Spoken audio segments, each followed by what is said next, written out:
Professor ইউনূসের সরকারের time লাগতেছে কেন সামাল দিতে? কারণ ভয় দিয়ে তো প্রফেসর ইউনূস শাসন করতেছে না, আর ইনস্টিটিউট গুলো তো দাঁড়ায় নাই। এই যে গ্যাপ, এই টাইমে রাষ্ট্র এই অবস্থাতেই থাকবে। সেজন্যই সংস্কার।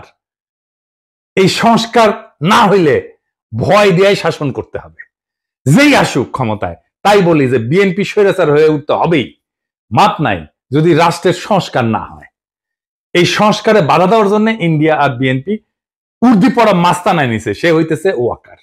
ওয়াকার সেই উর্দি পড়া মাস্তান ইন্ডিয়া আর বিএনপির। সে ওয়াকার ইন্ডিয়ার স্বার্থে দেশের রাজনৈতিক গতিমুখ অন্যদিকে ঘুরে দিতেছে। কিভাবে? আমরা জানি ইন্ডিয়া ওয়াকার হাসিনার বোন জামাই। শুধু তাই না, সে একজন ইন্ডিয়া অনুরাগী ব্যক্তি। আওয়ামী লীগকে অন্তর্ভুক্ত করে ভবিষ্যতে জাতীয় সংসদ নির্বাচন সম্পন্ন করার জন্য প্রায় প্রকাশ্যেই বলছে। ওয়াকার নিয়মিত ইন্ডিয়ার সেনাপ্রধানের সাথে কথা বলে তার পরামর্শে কাজ করে। শুনেন ইন্ডিয়ার সেনাপ্রধানের কণ্ঠেই শুনেন। I am in touch with the chief of Bangladesh during the time of when this changeover took place. I was in constant touch with him, and even thereafter in November 24 we had a video conference also. As far as the military cooperation is concerned, is again going up in the same way. Our officers have moved there for the NDC also. There is no let up on that side. When we talk about the relationship we should talk about when there is an elected government. So as of now, the relationship is with the military is well and perfect. এটা ভারতীয় সরকারের পক্ষ থেকে বারংবার দাবি করা হয়েছে। ভারতীয় মিডিয়ায় পালকি শর্মা ওয়াকারকে ভারতপন্থী জেনারেল বলে পরিচয় করায় দিয়েছে। শুনেন। The army chief is against it. He is seen as a pro-India officer. Fascist হাসিনার পক্ষ অবলম্বন করে সে এই অপরাজনীতি করেই চলতেছে। এর বিপরীতে অন্তর্বর্তীকালীন সরকারের প্রধান উপদেষ্টা ডক্টর মোহাম্মদ ইউনূস কোনো রাজনীতি বুঝেন না বা করেনও না, অথবা করতে পারেন না। কিন্তু বিএনপির বিপরীতে ব্যাপকভাবে তার জনপ্রিয়তা বাড়তেছে। এর কারণ কি? তিনটা কারণ, প্রধান কারণ। প্রথমত, তার সরকার দুর্নীতিমুক্ত। তিনি খুনি হাসিনার আমলে যেভাবে বাংলাদেশকে লুটপাট করে দেউলিয়া করে ফেলা হয়েছে তার শক্ত হাতে বিচার করতে চান। দ্বিতীয়ত, দেশবাসীর সকল মৌলিক মানবিক এবং রাজনৈতিক অধিকার ছিনায় নেওয়ার অপরাধে তিনি ফ্যাসিস্ট হাসিনার আওয়ামী লীগে শক্ত হাতে শাস্তি দিতে চান। 3 নাম্বার, বাংলাদেশ স্বাধীন হওয়ার পরে গত 53 বছর ধরে এদেশের ভাগ্য নিয়ে ইন্ডিয়া যেভাবে সিনেমিনি খেলছে এবং দীর্ঘ 15 বছর ফ্যাসিবাদী দুঃশাসনকে সমর্থন দিয়ে তারা বাংলাদেশকে যেভাবে ভুগাইছে, তাতে তিনি ক্ষুব্ধ এবং ক্রুদ্ধ। দেশবাসীকে বোকা ভাবার কোনো কারণ নাই। মানুষ বোঝে কেন আজ অধ্যাপক মোহাম্মদ ইউনূসকে সমর্থন করতে হবে।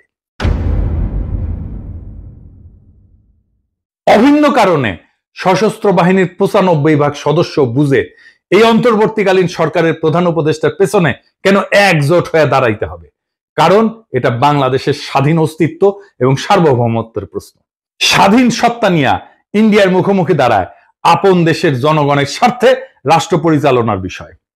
আর সেই দেশবাসীরা যখন দাঁড়ায় যায়, তখন জেনারেল ওয়াকার সহ অল্প কিছু কর্মকর্তা ভিন্ন কিছু করার সুযোগ হারায় যায়।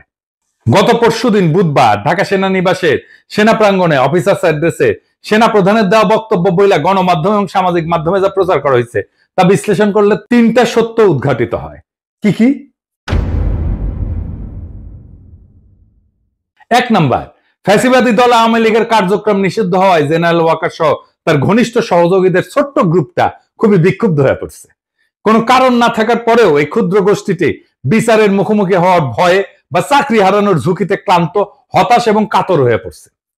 দ্বিতীয়ত, সেই কারণে তারা অন্তর্বর্তীকালীন সরকারের সংস্কার কার্যক্রম, রোহিঙ্গা প্রত্যাবর্ষণের লক্ষ্যে গৃহীত পদক্ষেপ এবং জুলাই ঘোষণা এবং প্রক্লেমেশনকে বাধাগ্রস্ত করার উদ্যোগ নিছে। তৃতীয়ত, সরাসরি জাতীয় স্বার্থের বিরুদ্ধে অবস্থান নিয়ে এই গোষ্ঠীটি শত্রু ভাবাপন্ন ইন্ডিয়ার স্বার্থকে অগ্রাধিকার দিচ্ছে।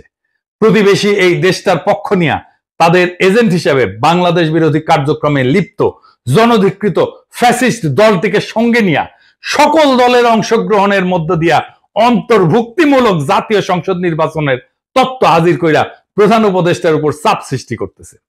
জাতীয় স্বার্থ বিরোধী অন্তর্ঘাতমূলক অপকর্মে জড়িত জেনারেল ওয়াকার চক্র ইন্ডিয়ার পাশাপাশি বিএনপিকে তাদের সাথে যুক্ত করতে পারছে। লক্ষ্য করলে দেখবেন, একদিকে ইন্ডিয়া একের পর এক বাংলাদেশের স্বার্থ বিরোধী নানান ব্যবস্থা নিচ্ছে, অন্যদিকে বিএনপি দেশব্যাপী অস্থিতিশীলতা সৃষ্টি করার লক্ষ্যে লাগাতার ভাবে নানা ক্ষতিকর কর্মসূচি দিয়ে যাচ্ছে। সেনাপ্রধান, ইন্ডিয়া এবং বিএনপির মধ্যে আজ যে রাজনৈতিক সমঝোতা গড়ে উঠছে, এইটা তার ইঙ্গিত বা প্রমাণ। শুধু তাই না, দেশবাসী বিস্ময়ের সঙ্গে লক্ষ্য করতেছে মাঝে মধ্যেই জেনারেল ওয়াকার চাকরিজীবী হিসেবে তার সরকারি চাকরির কাজের সীমানা অতিক্রম করে রাজনীতি নিয়ে বিতর্কিত মন্তব্য করে যাচ্ছে। তার পছন্দের নিষিদ্ধ দলটার পক্ষ অবলম্বন করিয়া সশস্ত্র বাহিনীকে অপব্যবহারের চেষ্টা চালাচ্ছেন, যা ফ্যাসিবাদের অন্ধকার যুগে কখনোই তাকে করতে দেখা যায়নি। ফ্যাসিবাদের অন্ধকার যুগে কখনোই সে সরকারের উপরে চাপ সৃষ্টি করে নাই। তিনি তখন খুনি হাসিনাকে সেবা দান এবং ঘাতক, হন্তারক এবং লুটেরাদের ক্ষমতা নিরঙ্কুশ এবং চিরস্থায়ী করার কাজে ব্যস্ত ছিলেন। বিগত মাসগুলোতে ইন্ডিয়ার পত্রপত্রিকায় বাংলাদেশের রাজনৈতিক পরিস্থিতির ব্যাপারে যে সমস্ত বৈরী সংবাদ বিশ্লেষণ প্রকাশিত হয়েছে, এর অনেক কিছুই গত বুধবার সেনাবাহিনী প্রধানের কণ্ঠে উচ্চারিত হয়েছে। এতে বাংলাদেশ রাষ্ট্র, অন্তর্বর্তীকালীন সরকার এবং জুলাই গণ অভ্যুত্থানের প্রতি তার আনুগত্য নিয়ে দেশবাসীর মনে গভীর প্রশ্ন সৃষ্টি হয়েছে। এতে আমরা শঙ্কিত, হতাশ এবং বিক্ষুব্ধ। উদ্ভূত পরিস্থিতিতে আমরা অন্তর্বর্তীকালীন সরকারের প্রধান উপদেষ্টা অধ্যাপক মোহাম্মদ ইউনূসের কাছে দাবি জানাচ্ছি, গত বুধবার সেনা কর্মকর্তাদের উদ্দেশ্যে দেওয়া সেনা প্রধান জেনারেল ওয়াকারুজ্জামানের বক্তব্য অতি সত্বর রেডিও, টেলিভিশন সহ গণমাধ্যমে প্রকাশ করুন। অফিসারদের উদ্দেশ্যে দেওয়া বক্তৃতায় তিনি কি বার্তা দিচ্ছেন এবং কোন প্রশ্নের কি জবাবে কি বলছেন, এর ধারণকৃত বিবরণ, রেকর্ডেড অ্যাকাউন্ট দেশবাসী শুনতে চায়। আর আপনারা জানেন, প্রফেসর ইউনূস বিএনপির চাপ আর ওয়াকারের বেদ্যুপিতে পদত্যাগের সিদ্ধান্ত নিয়েছেন। এর দায় ওয়াকার এবং বিএনপির। এখন করণীয় কি? ওয়াকার আর বিএনপিকে আমি একটা থিওরিটিক্যাল অবস্থার কথা বলি।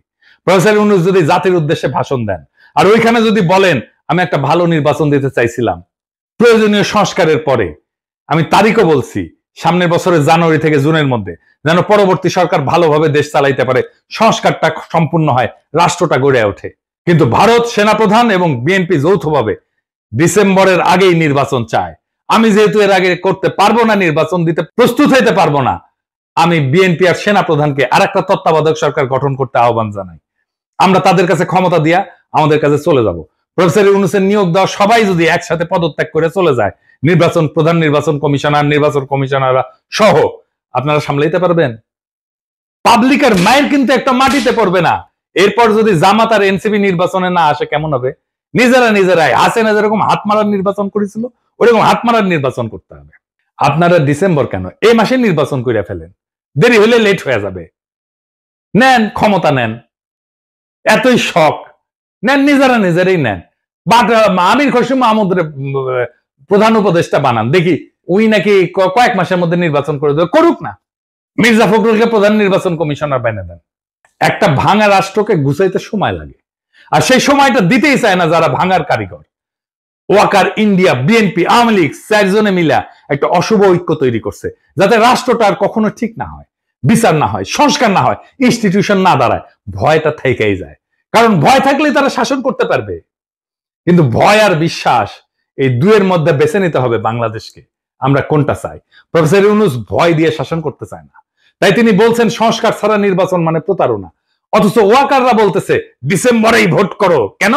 কারণ জনগণ যদি একটু সময় পায়, যদি ইনস্টিটিউট দাঁড়ায় যায়, যদি মানুষ বুঝে পেলে তার অধিকার কি, তাহলে আর ভয় দিয়ে শাসন করা যাবে না। ওইখানেই তাদের ভয়।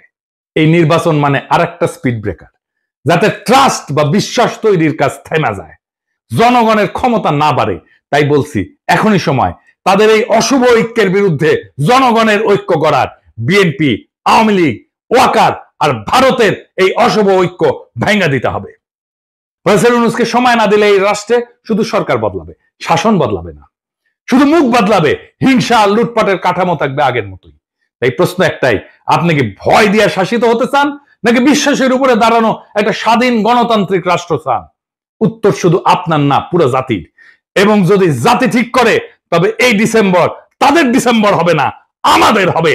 ইনকিলাব জিন্দাবাদ।